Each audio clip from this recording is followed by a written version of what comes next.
Perfect. I love it. But welcome. So it's interesting. So I remember there was a dark few days where you got suspended from Twitter. I think it was a 10-day suspension.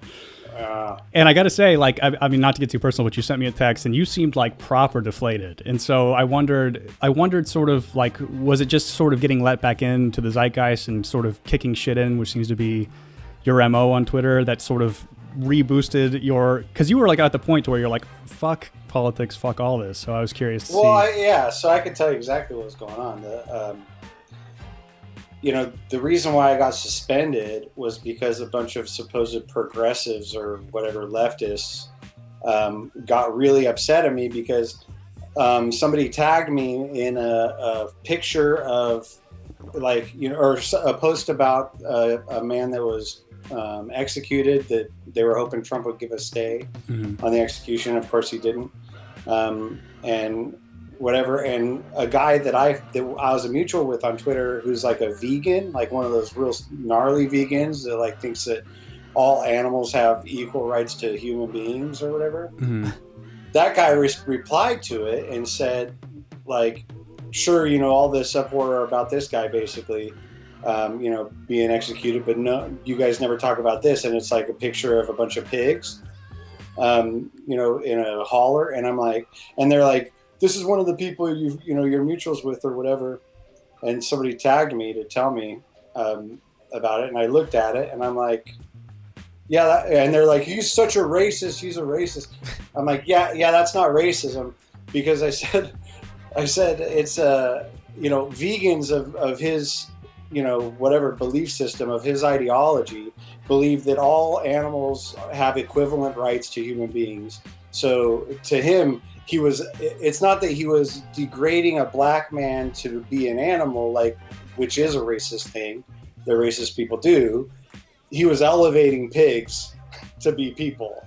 Right. That's what he was doing. And that's not racist. It's not racist to elevate pigs and say that pigs are like people. It's dumb, but it's not racist. Well, never underestimate the amount of mental retardation that is happening on the and then these people that are so low IQ, they have now a megaphone in a soapbox to talk these and things. So then that started this whole shit show where all these supposed progressives are like telling me how full of shit I am, and I'm like, guys, you're missing it. I'm trying to tell you, this is how they think. This is what they think, and you're sitting here arguing with me like it's my fault. I'm like, but this is what this guy thinks. I guarantee you this is what this guy thinks. At the same time, I'm telling this guy that he's an asshole and that the shit that he posted was the dumbest thing I'd ever seen and whatever, and that he should read the room, right? And stuff. So I'm also berating him to the point that he deleted his account. And, but all these progressives and everybody ganged up to like mass report me, and I got mass reported and I got suspended for 7 days for calling a white guy a cracker. a white guy who was calling me a racist, which the only people the people that love to call people racist more than anybody are white women. But white men are second, Yeah. And so I'm like, man, I was making fun of him because he's calling me a racist, and I'm like, okay, cracker, or whatever, and he's like, what'd you call me? And I said you're a cracker, honky, or something like that. Or yes, a honky I cracker. remember that. Mm-hmm. And so that's the one that got mass reported, and I ended up, because it was racist, obviously. It's so interesting. So like, you got to be shitting me. So the reason why I was deflated is just because I'm like, these people almost don't deserve saving. No. Like, I'm trying to do the right thing. I'm trying to step up to the plate and really, really do what I believe is right. And I think that's what every person should do in this society. If it is your society and you take ownership of it, then you need to actually step up and try to change the things that you believe need to get changed. You don't just sit around and whine about it on Twitter or whatever. You do something, whether it's having a podcast and talking about it and trying to expose people to viewpoints, or it's running as a candidate or supporting candidates or volunteering with organizations or candidates or whatever. There's all these different things that you can be doing, direct action stuff. There's all this stuff that you can be doing to actually help us win this thing. And instead, all these people sit around whining with their their perpetual offense at like every possible thing. And I'm just like, this is bullshit. Like, why would I spend the time? It's such a pain in the ass to run for office. It takes so much work, and I hate every single time I have to knock on a goddamn door. I fucking hate it. I hate it because I always think that people, even though it rarely happens, I always assume that the people on the other end are going to, slam the door in my face and tell me I'm an asshole or whatever. And so I just don't want to bother them. I wouldn't want to be bothered. Right. Well, it's like reading comments. Like, you can get like a million good comments, and like one of the bad ones will fuck your whole day up. You know what I mean? And so like you can discount all the good things that you've had. Yeah, but I wouldn't have cared. Like, I've had whatever the death threats. I've had a bunch of death threats. I had one guy after I made the joke about Trump and Biden both dying of COVID. I wanted to. They made it on Fox News. Can I stop you really quick? Because I want to play one of your greatest hits, which is that clip. A candidate for California's 39th district who posted numerous tweets wishing death on the president and then wrote, by quote, "I hope they both die." I was talking about Trump and Biden, not Melania. She seems nice. And former Elizabeth Warren's. That was one of my favorites. Like, I thought that was the one that actually got you nuked. I thought that was the one. It should have been. If anything, it's like, that's a death threat. Calling somebody a honky cracker is not. It's not suspension worthy. Well, hold on. That is not a death threat. No. That is a hopeful. That is a hopeful thought. A threat has to have like a direct. I will kill you. Yeah. Like, I'm going to do this. It's like a statement of intent. Right. All I said is, basically, I was saying it'd be really nice if they both croaked. Yeah, and I think that like most people in their hearts of hearts would agree with that, and that's kind of like the thing that I think happened to you, because it was interesting. Like, when we interviewed you the first time and talked to you, and then we did the podcast with you and Chris, and then everything else. Like, I think that there was like a period of time where, like, I could have predicted it, because like this is largely why I sort of vacated the premises of like what I call. I don't know what they are anymore. Like, basically, it's people who are just wearing their politics as fashion, right? So, like, but yeah, that's exactly what it is. They adopt labels on themselves and then try to spread it like to some point of pride they have, because I'm a Democrat, or I'm a Marxist Leninist, or I'm a whatever it is, right? I'm a libertarian. I'm a this, and it's just like, shut up. Like, you're a person. Right. I'm a person. We can actually talk about stuff. You don't have to put all kinds of stupid labels on everything. But they can't, because their worldview is so limited, and they, like, because it's become their fashion, their clothing, like the whole way they present themselves, that if any element of it is challenged, they will come after you so fucking hard. And it's this thing of like cultivating an audience like by sort of channeling one element of the things that group may or may not like, right? Opposed to just being unabashedly yourself. Because the thing is like, when you cultivate an audience that like just solely speaks about one topic, if you do anything that betrays the way that they believe or whatever, they will attack you so fucking hard and quote unquote cancel you like it's nobody's business. I've been canceled so many times. Right. Like at least a half a dozen times. Right. I've been canceled by the right, by the left, by liberals. Like, it's just whatever. But like, so for a little while, Steve, what I observed with your, particularly like your tweets and stuff, is that like it felt as though there was an audience that you were building that might one day turn on you. And that's kind of what we're talking about, and how you got suspended on Twitter. Like, the people we claim to fight for, like progressives, also sometimes include people who really, really don't actually care about the causes, but looking correct. So that pig dude, that honky cracker pig dude, he like obviously could have been. He is a honky. He is a honky. He is a honky, that cracker. Like, but the thing is, like, we have to be. I mean, it's hard to not toe the line, of course. Like to like say let's burn down Nancy Pelosi's house in Minecraft, but like how I'm wondering how like you balance that with also like appealing to the right people, because then you'll get the honky cracker pig followers who really who are dead weight in the progressive movement. The truth is I don't try to manipulate anything. It's just what it is. Like, I've gained the following I have. Shoe on Head, like she's so funny, but she was the one that, like, she basically retweeted me out to her followers. I remember she has that. like 350,000 followers. Yeah. And that like doubled my follower count at that point. I was at like 7,000 and went to like 14,000. I was like, whoa, hello.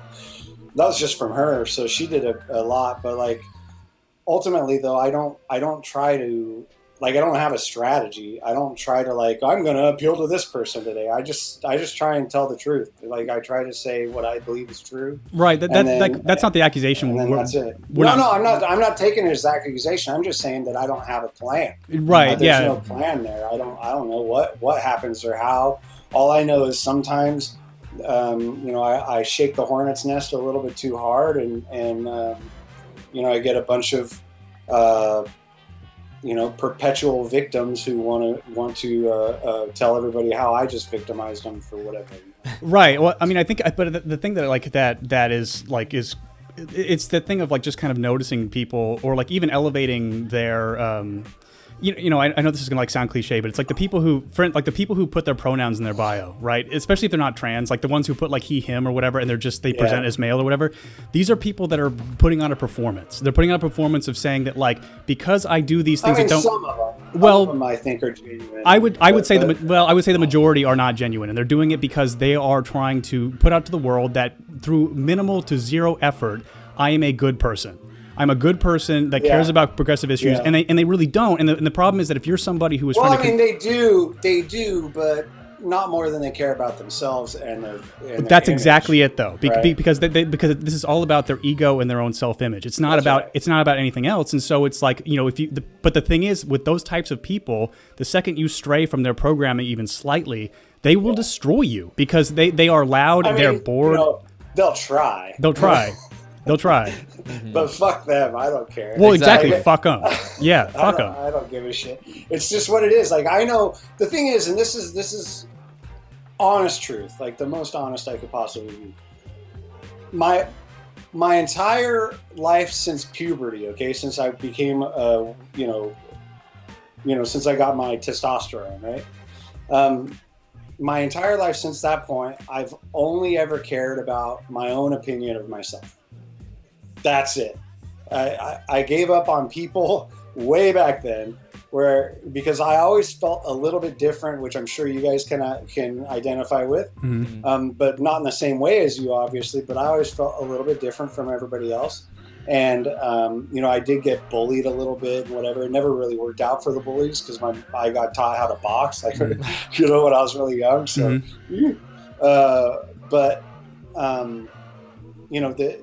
I got bullied a bit and whatever, and then, at some point I was just like, this is so stupid because I feel like I'm trying to act a certain way or be a certain way to fit in with these people, and they don't want me around for whatever reason. And so fuck this. Like, why would I do that? And so it was way back then. I mean, so we're talking, 30 years ago at least, that this happened. And then, and I saw at the time a new George Carlin special at the time where he talked about how he celebrates questioning everything. He said, it's not enough to teach your children how to read. You have to teach them to question what they read. And I'm like, yeah, okay. So I started really doing that a lot. Like, it made it okay because my family was very don't question things. You just do as you're told. So I started questioning everything, and I still question everything. I question myself more than anything else. But in the end, like, when I wake up in the morning, I have to look at this person in the mirror, and I have to like the guy looking back at me. And if I don't, I'm going to do something to change that, right? Because that is important to me. And in having a daughter, which I'm the proudest dad to have my little girl Daphne, and I want her to be proud of me too. Of course. So like, I got no time. I just have no time for this bullshit. Right. And all these people want to do all this shit, and I just start blocking them. I'm just like, fuck off. go fuck yourself. I don't care. I'm just Right, like, right. I don't care, dude. Right. I'm so past it. I think what don't you're expressing is like kind of a different way that, like, you know, we've talked about this in a few different episodes, is self-love. And the people that are trying to tell people what they can and cannot say are people that really hate themselves deep down. And like to the thing that like you care a lot about, they're basically amateur cops. And it's like now we have, yeah, that is kind of what it is. We've created an environment through which like you get merit and social clout by being a fucking tattletale, and it's fucking pathetic. And like, yeah. I'm really fucking sick of it. And so it's like, it so goes to show how fickle people's beliefs are. And I really do believe, I mean, like, I know I said it like on one of the first ones we did, but like how I believe almost truly at this point, without any irony, that identity politics is like a psyop in order to like separate the classes out, like to focus on immutable characteristics. Yeah, to keep us from having class consciousness, to keep us divided. But I mean, of course it's an op, even if it's not a direct op. The idea has been for thousands of years, since Caesar, divide and conquer. That's all it is. And divide and rule. It's right. The same word in Latin. And it's divide et impera. Right? So it's divide and rule, divide and conquer. Mm-hmm. It's been around for thousands of years. It's not new, you know, and it happens to work, right? And that's why it's been around for thousands of years, is because it fucking works. So right. They just get us all fighting each other, and then we never fight the assholes at the top that are the ones actually stealing all our money and stealing our labor and, you know, forcing us to live in squalor in comparison, just so that they can have extra yachts and shit, and making trillions of dollars during a global pandemic, which is fascinating, which is asinine and immoral. And you know, anybody who wants to call this a Christian country, especially people on the right, talk about, well, you know, I'm a Christian and all this stuff. I'm like, are you Christian enough to want to take care of your neighbors? Mm-hmm. You know, is that a thing? Right. You know, like your fellow Americans. Mm-hmm. And it's like, well, no, I mean, socialism's bullshit. I'm like, oh, okay. Right. Well, I mean, and again, you're it's Christian. Like, oh, okay. Right. And like, what's interesting about like that type of person is like, so like, you know, we would sort of judge that person as to like, you know, by, you know, whatever their intelligence may or may not be. So they're unable to formulate an opinion other than what Fox tells them, which is socialism is this like horrible thing that, you know, is going to plague us. They can't even define socialism. No, of course not. And so like, I've kind of gotten to this point of like feeling empathy for these people, but the people that I'm not feeling a lot of empathy for right now are the very educated people that have no curiosity.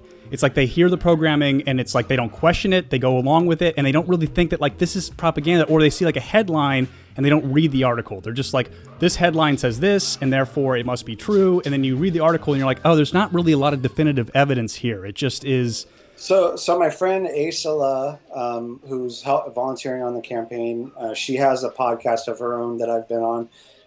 Is called I'll remember the name in a minute. Mm-hmm.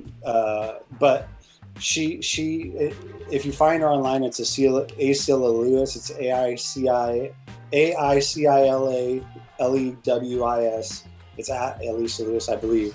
But she, Bicurian is the podcast. It's called the Bicurian podcast. But she did a podcast about this book that she had read, or something that she had read, a study, and they compared it to, they call it foxes and I forget what the other animal was, and that kind of sucks because it ruins the analogy a bit. But the point is that there's two types of people, you know, and there's always that sort of reductive, two types of people. There's people below 6 feet tall and people above 6 feet tall. It's like, yeah, no shit. You know, but like, you know, two types of people, and one of them, you know, being the foxes, and the other one, whatever the name was for them. The point of it was, and it was very interesting, was the more educated the people were, and the more specialized their education was, and like, I'm an anthropologist or whatever, the more set their beliefs became. So they believe that because they're educated, that they know more, so they don't have to learn again. They don't have to learn things as time goes by.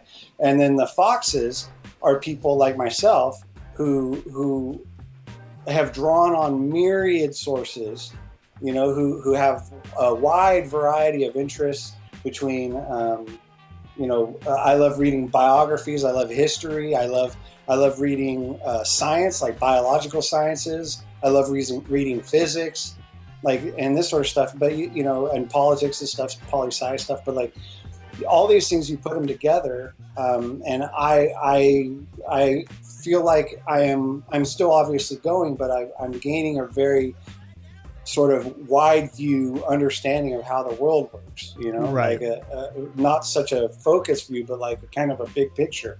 Right. And doing that, and according to this thing, the foxes are the ones that, when they make predictions about public events and things like that, the foxes are the ones that are right all the time. They're the people that aren't the PhDs or whatever, because but they have this wide education, in all a variety of things for whatever reason. So yeah, I mean, we see this like I think that's a real thing. Yeah, I think so too. I mean, like, and even just to take politics out of it, it's like I was telling Sean about this the other day. Of like, so when these new Star Wars sequels came out, right? They literally bullied that poor Asian girl into just wanting to get off social media because she didn't fit some narrative of like how the movie was supposed to look. I mean, look, the sequels sucked, but at the same time, it was like, hey, they're movies. These are movies. It's fiction. She wasn't playing fucking FDR or something. Like, she's like a historical character. Right. Like, it's fiction. It's the same thing that happened when they were going to make James Bond black. Right. I forget who it was. Idris Elba, probably. Yeah. Like, but it's like also. And it's like, and everybody's like, "How dare you?" I'm like, "Who gives a shit? That's not a real guy." Right. And again, but like what was interesting to me is sort of the same thing I'm talking about with these people that sort of mass flagged you, is like, these are the kinds of people who they get so angry about this fictional movie and character set in fucking space, like, because they've shaped their whole identity around one pop culture moment, right?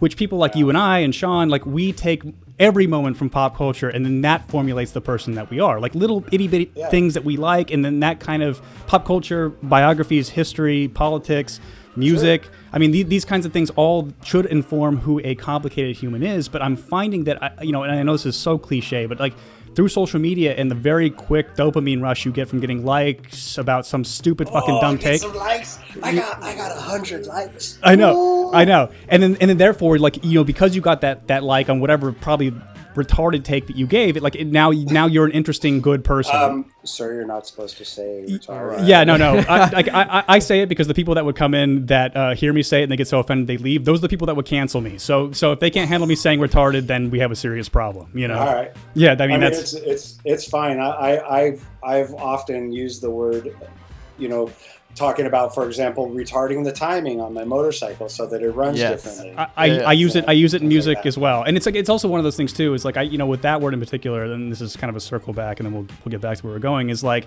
I don't know. I mean, you're slightly older than I am, but it's like I don't remember anybody in my childhood. And I lived in many different states, some of which were not as accepting or whatever. Anybody looking at an intellectually disabled kid and calling him that word. I have never. No, that's not a thing. No. No. And like, no, it's the people getting offended on behalf of the person. Yeah. Which are the types of people. You can make fun of deaf people, or whatever at a comedy club, and nobody there is deaf, so right. Like, who's going to get upset? Right. Exactly. But people get mad. And the people who have like made this stop saying that word campaign are people like John C. McGinley, who had a kid with Down syndrome, and it's kind of like Christopher Reeves. It's like you wouldn't have cared about spinal cord injuries had you not had one. You know what I mean? So that's true. That's true. But I also think that's kind of human nature too. I try not to judge people based on that, because in my sport and motocross, where I make my living, and I raced motocross when I was young, we have a lot of spinal cord injuries. Mm-hmm. And so we happen to do a lot, in the sport about like helping people that have spinal cord injuries and research for, spinal cord injury research and things like that. And I'm not going to be mad at them. It's just, it's a thing that hits you directly. And so, I'm okay with. And like, look, like in terms of like just because he had the injury and the advancement of stem cell research and acceptance, like he was huge in that. But like with John C. McGinley, it's like, there are interesting things about Down syndrome. Like, when I got my degree in psychology, like I studied kids with autism, and also it was a focus in kids with Down syndrome. And they find 100% of people that have Down syndrome get dementia. And so it was an interesting genetic link to find out how these two things could be connected for adults that don't have It it. is interesting. But he chose. But is I'm sorry. No. Just the point is that like he chose to go. A conversation about this study. I mean, yeah, he chose to go down the route of stop saying the word retarded, which is just, it doesn't matter. I mean, it just doesn't really matter. No, it's a word, and that's the thing. Like one of my favorite. One of my favorite. I've talked about him all the time, but my top shelf intellectual is George Carlin. I just brought him up a little while ago. Yeah. But I think about stuff he says all the time, and there's a whole bit he did on context. Context, and it's super offensive. Like he would be canceled so hard for doing this bit if he did it today, but it was from like 1990 or 92 or something like that. And he goes on this long rant about, first off, he names like every racial slur for every type of person, like in a list, which is amazing because he was always really good at like memorizing these things. But like he had this super long, like 2 minutes long of like just every racial slur that you could think of. And then he got to the N word, which I don't say, but he's like, and what we miss in all this stuff is everybody says you can't say these things, you can't, whatever. And he led into that because he had made fun of a gay guy by calling him a fruit, right? And he goes, so some other person's going to be mad at me because I called, so-and-so a fruit, right? But he says, and so where he gets to is he says it's about context. And the reason why black people can say the N-word and nobody, and it's fine, is because when anybody says the N-word, the negative part of that is the belief that that person might be a racist, probably is a racist by saying it. But when you're black and you say it, nobody's going to assume that you're racist against black people. So the racism part goes away, and that's why they can say it whenever they want, outside of all the other stuff, right? The point is in context, that they're not racist, right? And he says it much more offensively than that because he's like, nobody gets mad at Eddie Murphy or George Pryor or Richard Pryor for saying this. He says, why? They're N-words. Yeah. That's what he says. Like, I remember that bit, and he also, I mean, I think in that same in that same stand-up, he talks about like how we keep diminishing the power, like the power of language. Talk about things like shell shock became post-traumatic stress disorder. Yeah, but it's like this shell shock. It's a great bit. He talks about shell shock in like the First World War. That was shell shock. He says it's very powerful. It's kind of like the bombs themselves, right? And he says, but then by World War II, it was operational exhaustion, which just makes it less and less like severe. Yeah, but, and then eventually post-traumatic stress disorder, and each time it's like and his point was, and he named it exactly like this. He said something about, but he said white liberals have created a language to conceal their sins. That's what it is. And that was like 30 years ago that he said that. And I'm dead. I believe that he's exactly right.